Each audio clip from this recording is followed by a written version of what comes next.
Good day to everyone and welcome to this forum. I am Veronica Gloria, your moderator for today. The topic of this forum is curriculum changes, adjusting teaching and learning to the new normal. We are joined by two teacher trainees from IPG KBA as our panelists. Would you please introduce yourself? Sure. Hello, everyone. My name is Adriana Najwa. And I am Illya Syahira. Glad to have you with us today. As we've been engulfed by the pandemic COVID-19, our education system in Malaysia had to adapt to the current situation. Our government implemented home-based teaching and learning, or what we call as PDPR, for all schools in Malaysia, starting from March 2020. Many learning approaches are utilized in the new normal in education.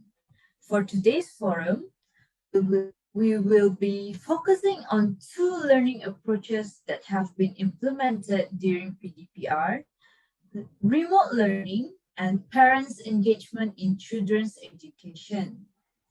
Let's start off with the first learning approach, which is remote learning. According to Mohd 2019, remote learning is a method of teaching and learning that takes place outside school premises and does not require the physical presence of learners and teachers in the same space. Both of our teacher trainees here had experienced this learning approach during the practicum phase 1 and 2. Would you like to share your experience in implementing remote learning during your practicum, especially the issues that you have faced? Sure, Veronica. So both of our practicum stints were in 2021, which were held in March and June for 3 months respectively. One of the main issues that I encountered is from the aspect of equity. So equity in education means to provide pupils with resources that fit their circumstances. So remote learning in the age of COVID-19 continues to be an enormous challenge for teachers and parents as they try to meet the needs of each and every student. One challenge that teachers need to address is regarding the pupils' access to sufficient and high quality teaching and learning sessions. So based on my experience during practicum, there were a few underprivileged pupils who did not have any access to technological devices such as smartphones and laptops. Apart from that, they also did not have stable internet coverage, which further hindered their learning process. There were also cases where the pupils did have access to technological devices, but they were provided with poor ones which could not properly support remote learning. For example, the devices could not open Google Meet or any links given by the teachers. That was such a great sharing, Adriana. So from your experience, what do you think is the cause of these circumstances? One factor of these circumstances that I found is due to their socio-economic background. There were pupils who were from low-income families where they could not afford to purchase additional necessities. For example, they could not afford to buy proper technological devices for their children's education. A few of my pupils during practicum 1 only submitted their tasks at night when the parents were at home. So they did not have the access to the needed devices to attend any synchronous lessons during the day. I see. So how do you overcome these issues, Miss Adriana? Okay, first I divided my lessons into synchronous and asynchronous mode. So this was conducted to lessen the burden on the pupils' data consumption. Furthermore, I also used differentiated teaching, to suit pupils' needs. Like for those who were able to access the task online, I would just give them the task via Telegram. And for those who could not, I prepared a module for them every 2 weeks.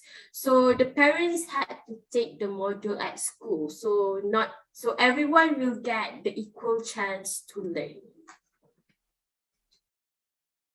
So we can see that socioeconomic background of the pupils greatly affects the pupils' education during the pandemic. What about you, Miss Illya? Do you encounter any issues during remote learning implementation for PDPR? All right. As for my experience, I could highlight the aspect of pupils with special needs. It is indeed my biggest takeaway in which I have to handle them during my online classes. There were two types of pupils, special need pupils that I have handled, which are the attention deficit hyperactivity pupils, or known as ADHD, and also gifted pupils. So these two types falls under the same category of special needs pupils, which is the pupils with specific learning difficulties. Personally, I felt very terrified when I first encountered these pupils. However, along with the time, I eventually got used to it and everything went smoothly towards the end of the practicum phase. Takeaway you have experienced was truly a gem. Nevertheless, do you think you could recall some of the challenges you faced in catering to their needs in adapting with the remote learning approach? One of the challenges I faced to cater to ADHD pupils was that I have to grab their attention and ensure their eyes are on the screen throughout the synchronous classes. ADHD pupils need more of the teacher's attention in order for them to not act beyond of their impulsiveness and hyperactivity. Some of the examples of impulsiveness that I have observed are screamings, impatient, and overly excited over one small thing. So imagine me handling all sorts of special needs behavior while adapting with the remote learning approach. It was truly a roller coaster ride. Besides, gifted pupils are the ones with brains. They have high intelligence quotient IQ, and there was a quarter of the pupils from my class who had high IQs. So imagine having to prepare differentiated learning strategies to cater to both gifted and also ADHD pupils. I had to outline and plan my lesson very carefully. For the ADHD pupils, I had to use variety of teaching and learning materials such as learning videos, quizzes, online worksheets, and also language games in just one class. What I usually did for the gifted pupils was that I often prepared extra learning materials such as language games or tasks with higher difficulty level for them so that it could challenge them a bit regarding the topic and that they don't feel disengaged towards the lesson while I was guiding the ADHD pupils to do their own task. It was such a time consuming, but it takes patience and faith to be able to handle them all, I believe. Great. I see that special needs children have more difficulties in terms of remote learning. Thank you for the excellent explanation of the challenges the special needs children need to face. Now let us direct our discussion to the second learning approach that has been implemented during PDPR, which is parents' engagement in children's education. So parents' involvement is the key component in providing quality education for every child. Parents took on new responsibilities in remote learning as they become more engaged in the children's learning experiences, such as monitoring the children's behavior during lessons and reviewing homework. Furthermore, the roles of parents and community are explained in the guidelines for school reopening and further reinforced in the guidelines for management and operations of schools in the new norms 2.0. So in the 2020 yearly report for Pelan Pembangunan Pendidikan Malaysia, it was found that the parental and community involvement in children's education reached 72.4% only. This denoted that there were obstacles that hindered the 100% participation from the parents. So regarding the special needs pupils, do you mind sharing your experience facing issues with parents' engagement in the children's education, Ms. Illya? All right, so looking at the aspect of having pupils with special needs, it is absolutely vital for the parents to be actively engaged in their children's learning process. There were some classes where I held it asynchronously, so here comes the parents' role to ensure that they do their task. So based on this situation, I think it takes effective communication skills to happen between me and also the parents.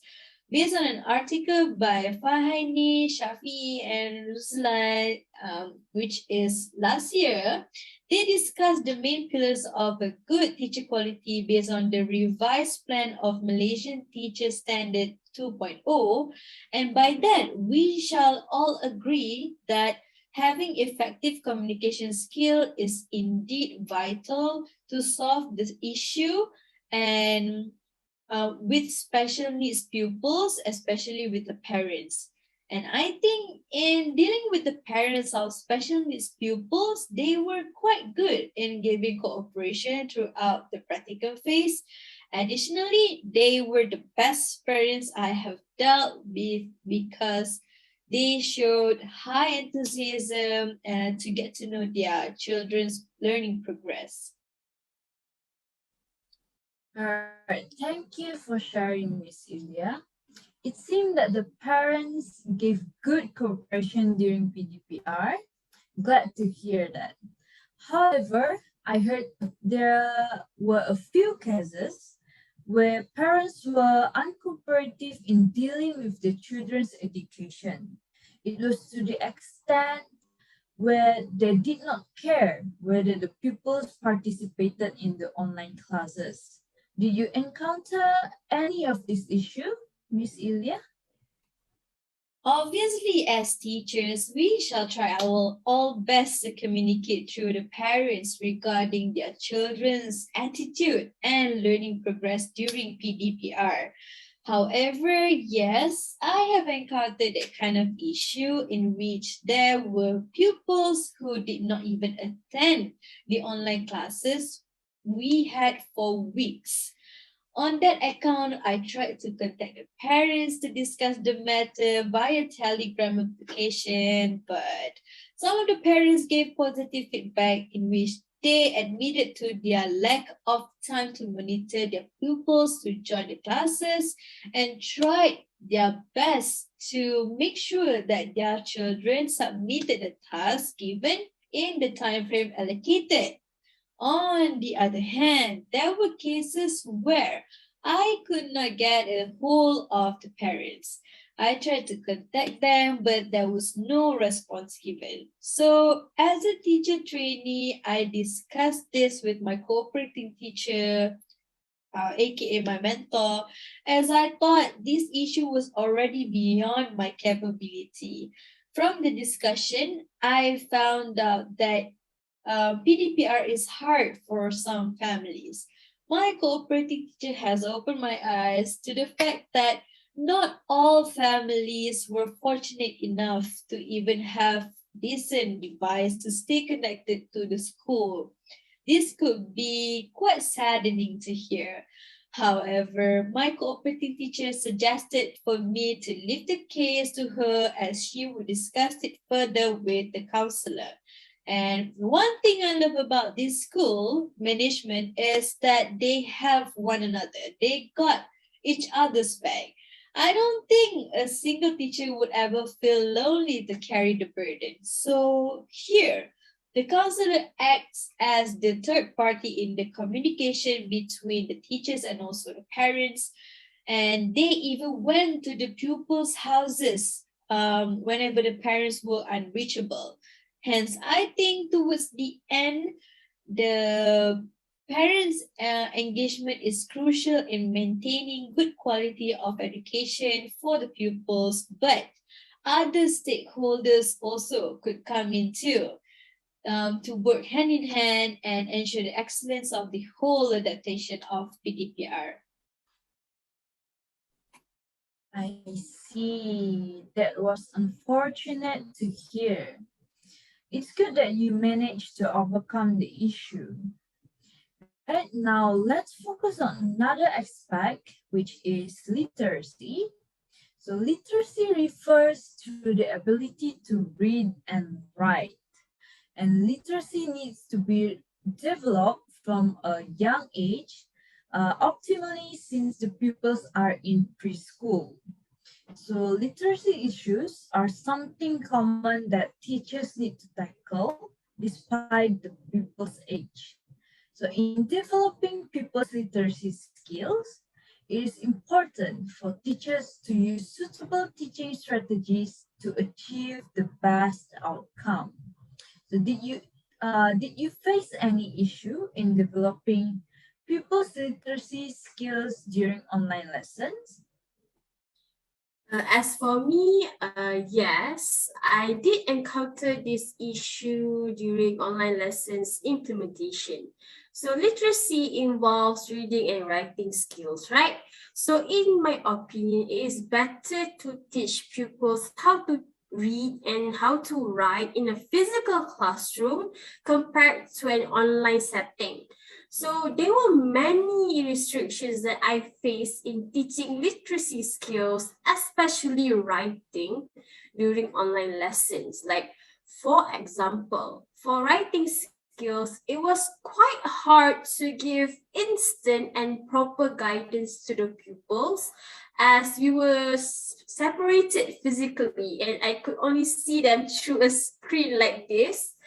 I could only give the introduction to the topic and the samples of the writing task synchronously, and the pupils had to do the writing task by themselves at home. So it was tough to monitor the pupils' progress in their writing tasks. Some even did not submit the writing task at all as they still had very weak mastery of English. So in order to overcome this, one way that I did to ensure that the pupils were able to learn and practice their writing skill was by communicating with the parents. Like Miss Illya said just now, parents is important. And like you said just now, parents' involvement is a key component in providing quality education for every child. So I contacted the parents via Telegram group to remind them to monitor and assist the pupils in completing their writing tasks. In addition, I also conducted a personal Google Meet session with the low proficiency pupils to guide them in completing the writing task given. So from these alternatives, these ways, I could see better results from these pupils after I implemented this personal session. All right, so that's all from me. Now that you put it in that way, I can see that teaching pupils how to write virtually is indeed a challenge. All right, it seems that we have discussed a lot in our forum. So now allow me to summarize the important points presented today. So we have discussed the issue that rose while implementing remote learning. Our first panelist, Miss Adriana, she highlighted the issue of equity due to the unequal access that each and every people get for the remote learning, especially in terms of the necessities such as gadgets and internet coverage. And meanwhile, Miss Illya shared on the challenges that special needs children had to face during remote learning, in which it was hard to grab their attention, as well as the teacher need to give differentiated instructions to the pupils. And we also discussed the issue regarding the engagement of parents in the children's education. And Miss Illya found that the parents with special needs children showed high enthusiasm and gave cooperation throughout the implementation of PDPR, while some parents were uncooperative during the PDPR period, which made it hard for teachers to track the pupils' progress of their work. And lastly, Ms. Adriana talked about the issue of developing pupils' literacy during PDPR and highlighted the challenges to monitor the pupils' work. And with that comes the end of our forum session. Thank you so much, Ms. Adriana and Ms. Illya, for the excellent sharing. You're most welcome. You're welcome.